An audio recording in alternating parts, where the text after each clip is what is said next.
Olá pessoal, tudo bem? Nesse vídeo a gente vai falar sobre um assunto muito importante que faz parte do dia a dia de quem tem diabetes, que é a hipoglicemia e a hiperglicemia.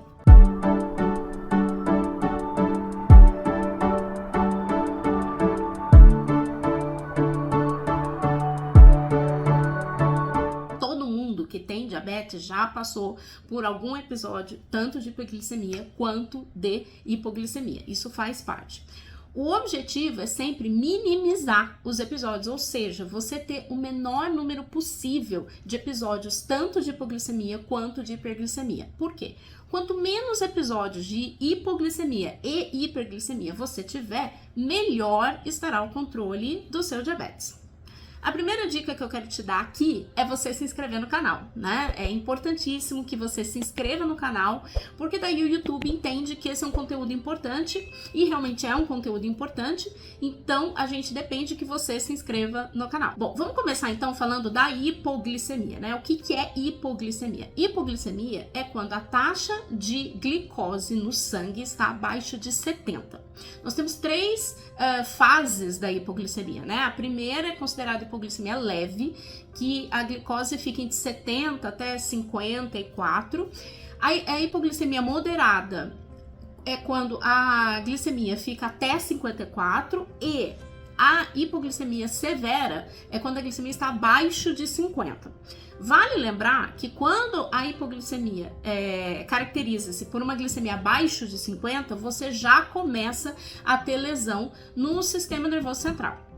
Então, quais são os sintomas da hipoglicemia? Então, os principais sintomas da hipoglicemia são sudorese, tremor, visão turva, um cansaço excessivo, isso, né, começando na hipoglicemia leve. À medida que a hipoglicemia avança e não é tratada, você corre o risco sim de perder a consciência e você começa a ter espasmos musculares. Então aí a gente já está lidando com uma hipoglicemia severa. E aí, como que a gente faz para evitar tudo isso? Então, para começar, por que isso ocorre?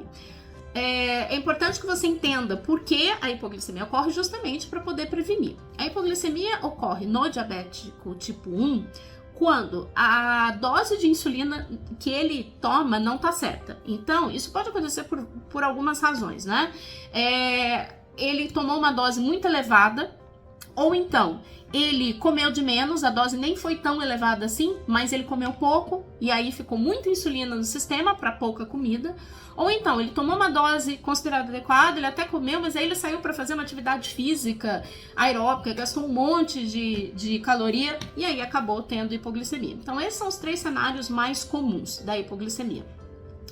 Para quem quer ter uma ideia do que é hipoglicemia, eu vou dar uma dica de uma série da Netflix muito legal, chamada O Clube da Babá, e aqui vai um spoiler, né?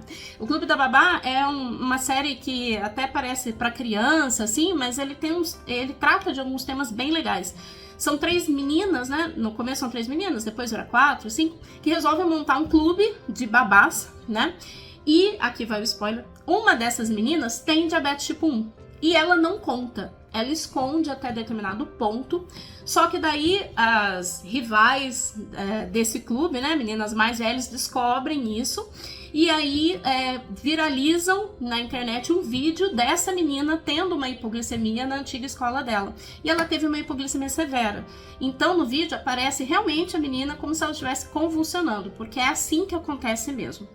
Então, e aí a menina tem que lidar com tudo isso, e o filme, né, a série, é bem interessante porque ela leva o tema muito a sério, deixando claro que a menina, naquele ponto que ela teve a hipoglicemia, ela não estava se cuidando direito, hoje ela se cuida, né, hoje ela usa bomba de insulina, né, até mostra ela com a bomba de insulina, no começo ela esconde, os pais tentam fazer de tudo para esconder, e depois ela começa a mostrar a bomba de insulina, porque é quem ela é, né, o diabetes faz parte, ele não te define, mas ele faz parte de quem você é importante todo diabético lembrar disso. E aí depois, em outro episódio, ela também tem uma hipoglicemia antes de fazer um discurso, e ela fica abalada, fala, poxa, aí ela tem uma hipoglicemia mais leve, e aí ela se culpa, e isso acontece com muitos diabéticos, né? Muitos diabéticos, a gente quando tem hipoglicemia, a gente se culpa, fala, meu Deus, eu não tô me cuidando direito, por que isso aconteceu? Então é importante que você lembre que a hipoglicemia faz parte, né? Você vai ter, o importante é sempre minimizar, tentar ter o menos possível, né? E descobrir por que eu tive, para que você não tenha hipoglicemia de novo. Então fica a dica aqui da série da Netflix, que é bem legal, e mostra como ela pode continuar no clube de babá, cuidando das crianças, né? E ela explica o que é hipoglicemia, tem uma médica endócrina que participa da cena, é muito legal, fica a dica aqui. Como é que eu faço, Thaís, quando eu tenho hipoglicemia, o que eu faço? Bom, eu geralmente, como eu tenho diabetes há muito tempo, né, eu já sei mais ou menos quando eu vou ter hipoglicemia, e acredite, às vezes eu ainda tenho, faz parte. Então, o que eu faço? Pra mim, o que funciona é isso aqui, ó, suquinho de caixinha, tá? Suquinho de caixinha é o que funciona, porque isso aqui tem 14 gramas de carboidrato, então glicemia baixou, tá lá, 65, 60, suquinho de caixinha. A glicemia vai subir, você espera 15 minutos, toma o suco, espera 15 minutos e faz uma medida de ponta de dedo, você vai ver que a glicemia já vai tá em níveis mais aceitáveis. Não deu certo, ainda tá caindo muito depois de 15 minutos, toma outro suco, né? É o que funciona bem pra mim. Coca-Cola normal, Coca-Cola sem ser diet, sem ser zero, Coca-Cola também funciona bem. Tem gente que prefere balinha, né? Eu confesso que eu não uso muito essa estratégia da balinha, o que eu mais uso realmente é do suco. Sempre tem um suco na minha bolsa, na minha mesa de trabalho, porque tem que estar à mão. Na hora que você percebe que a sua glicemia está baixando, essas saídas têm que estar disponíveis. Então fica a dica aí de você sempre ter algo que vai fazer a sua glicemia subir rapidamente e não explodir a glicemia depois. E aí vai outra dica. Geralmente quando a gente tá em hipoglicemia, né?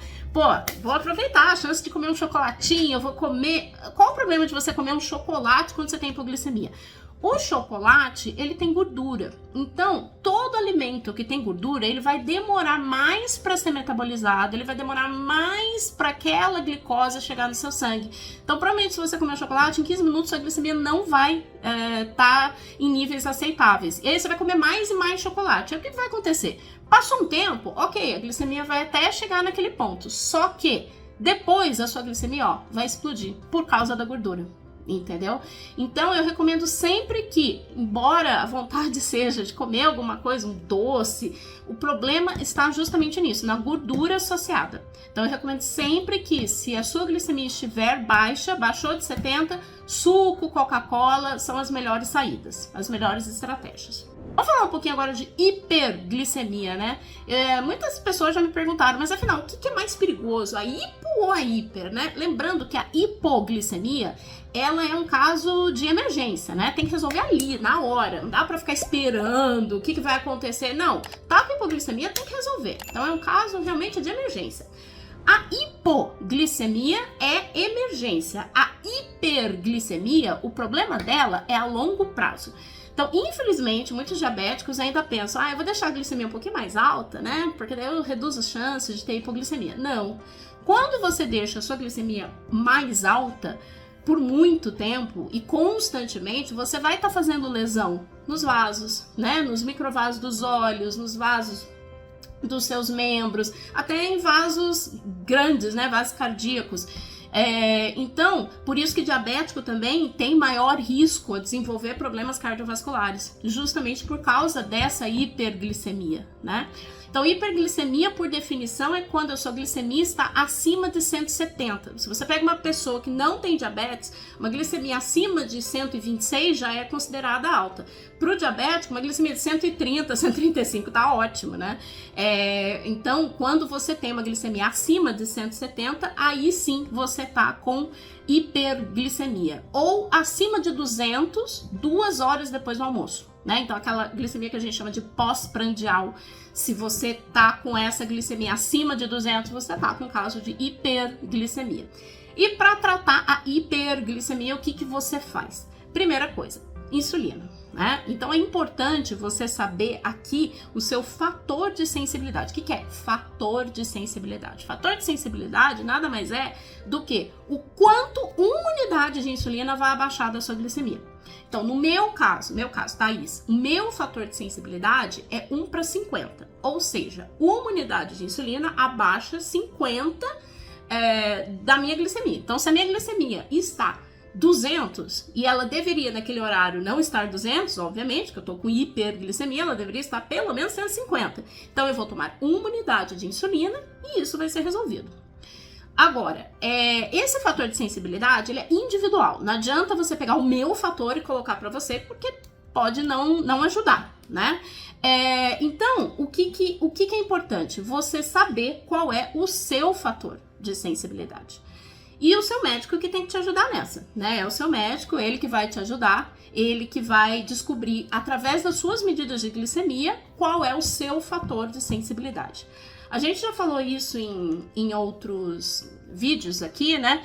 Que tem 2 fatores muito importantes que todo diabético tipo 1 tem que saber. O fator de sensibilidade, que é esse que eu acabei de escrever, e o outro é a razão insulina-carboidrato. Ou seja, o quanto uma unidade de insulina vai cobrir em termos de carboidrato. Então, no meu caso, a minha razão insulina-carboidrato é 1:7. Também é algo individual. Então, não adianta você pegar o meu e botar para você. Pode ser 1:7, pode ser 1:10, tem gente que é 1:15, tem gente que é 1:20, tem gente que é 1:5. Então, isso depende muito do seu organismo, da sua, se você tem ou não resistência à insulina, né? Se você já tá nesse ponto, como que seu organismo lida com a insulina. Então, depende de todos esses fatores. Então, o seu endócrino é que vai determinar, olhando as suas medidas de glicemia, qual é também a sua razão insulina-carboidrato. Por que você tem que saber isso também? Porque isso vai te ajudar muito a não ter hiperglicemia, né? E também não ter hipoglicemia, claro.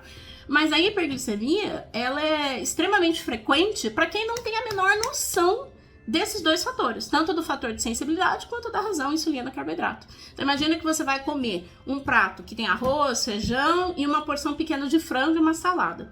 Quanto de insulina você vai colocar ali? Então, se você não sabe isso, vira um chute. Eu acho que isso aqui vai tanto de insulina. A chance de você errar é enorme. Já pensou? Se você põe mais insulina, você vai ter hipoglicemia. Se você põe menos, você vai ter hiper. Então, você precisa saber essas 2 definições para você. Elas são individuais, são importantes e você precisa conversar com o seu médico para que você tenha isso muito bem ajustado. Porque eu te garanto que você vai ter menos episódios de hipo ou hiperglicemia. Eu vou ficando por aqui, espero que você tenha gostado desse vídeo. Comente outros assuntos que você acha importantes. Se você quer que eu grave um vídeo especificamente falando sobre contagem de carboidrato, é um assunto bem legal. Se houver aí demanda, eu gravo sim, tá bom? Até mais, pessoal!